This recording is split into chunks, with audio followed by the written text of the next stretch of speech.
ہر طرح کی تعریف اللہ ہی کے لیے ہے، جس نے آسمانوں اور زمین کو پیدا کیا اور اندھیرے اور روشنی بنائی۔ پھر بھی کافر دوسری ہستیوں کو اپنے پروردگار کے برابر ٹھہراتے ہیں۔ وہی تو ہے جس نے تم کو مٹی سے پیدا کیا، پھر مرنے کا ایک وقت مقرر کر دیا اور ایک مدت اس کے ہاں اور مقرر ہے، پھر بھی تمہیں کافروں اس بارے میں شک کرتے ہو۔ اور آسمان اور زمین میں وہی اللہ تو ہے، وہ تمہاری پوشیدہ اور ظاہر سب باتیں جانتا ہے، اور تم جو کام کرتے ہو وہ سب سے واقف ہے۔ اور اللہ کی نشانیوں میں سے کوئی نشانی ان لوگوں کے پاس نہیں آتی مگر یہ اس سے منہ پھیر لیتے ہیں۔ جب ان کے پاس حق آیا تو اس کو بھی انہوں نے جھٹلا دیا، سو ان کو ان چیزوں کا جن سے یہ ہنسی کرتے ہیں ان قریب انجام معلوم ہو جائے گا۔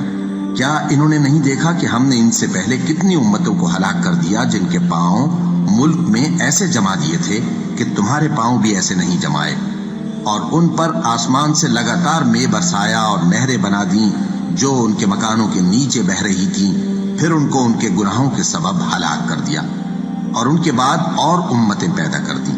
اور اے پیغمبر، اگر ہم تم پر کاغذ میں لکھی ہوئی کوئی تحریر نازل کرتے اور یہ اسے اپنے ہاتھوں سے ٹٹول بھی لیتے تو جو کافر ہیں وہ یہی کہہ دیتے کہ یہ تو صاف صاف جادو ہے، اور کہتے ہیں کہ ان پیغمبر پر فرشتہ کیوں نازل نہ ہوا جو ان کی تصدیق کرتا، اور اگر ہم فرشتہ نازل کرتے تو کام ہی فیصل ہو جاتا، پھر انہیں مہلت بھی نہ دی جاتی۔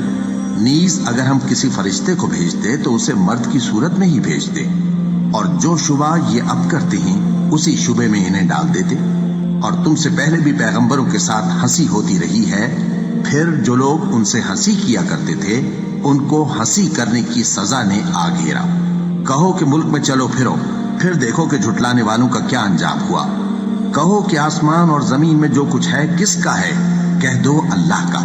اس نے اپنی ذات پاک پر رحمت کو لازم کر لیا ہے، وہ تم سب کو قیامت کے دن جس میں کچھ بھی شک نہیں ضرور جمع کرے گا۔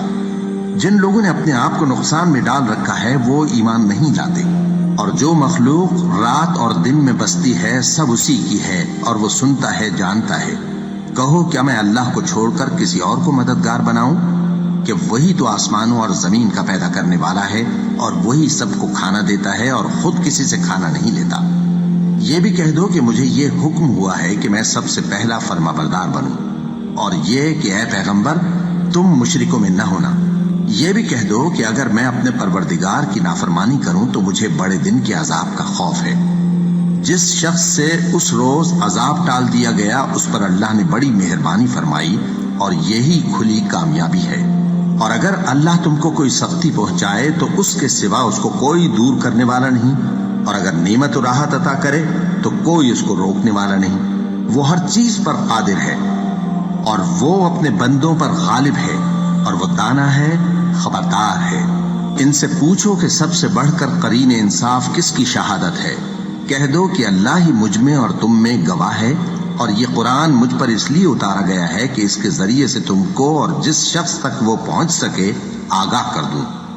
کیا تم لوگ اس بات کی شہادت دیتے ہو کہ اللہ کے ساتھ اور بھی معبود ہیں؟ اے پیغمبر کہہ دو کہ میں تو ایسی شہادت نہیں دیتا۔ کہہ دو کہ صرف وہی ایک معبود ہے، اور جن کو تم لوگ شریک بناتے ہو میں ان سے بیزار ہوں۔ جن لوگوں کو ہم نے کتاب دی ہے وہ ان کو یعنی ہمارے پیغمبر کو اس طرح پہچانتے ہیں جس طرح اپنے بیٹوں کو پہچانا کرتے ہیں۔ جنہوں نے اپنے آپ کو نقصان میں ڈال رکھا ہے وہ ایمان نہیں لاتے۔ اور اس شخص سے زیادہ کون ظالم ہے جس نے اللہ پر جھوٹ باندھا یا اس کی آیتوں کو جھٹلایا؟ کچھ شک نہیں کہ ظالم لوگ کامیاب نہیں ہوں گے۔ اور جس دن ہم سب لوگوں کو جمع کریں گے پھر مشرکوں سے پوچھیں گے کہ آج وہ تمہارے شریک کہاں ہیں جن کا تمہیں دعویٰ تھا، تو ان سے کچھ عذر نہ بن پڑے گا، اور بجز اس کے کچھ چارہ نہ ہوگا کہ کہیں اللہ کی قسم جو ہمارا پروردگار ہے ہم شریک نہیں بناتے تھے۔ دیکھو انہوں نے اپنے اوپر کیسا جھوٹ بولا، اور جو کچھ یہ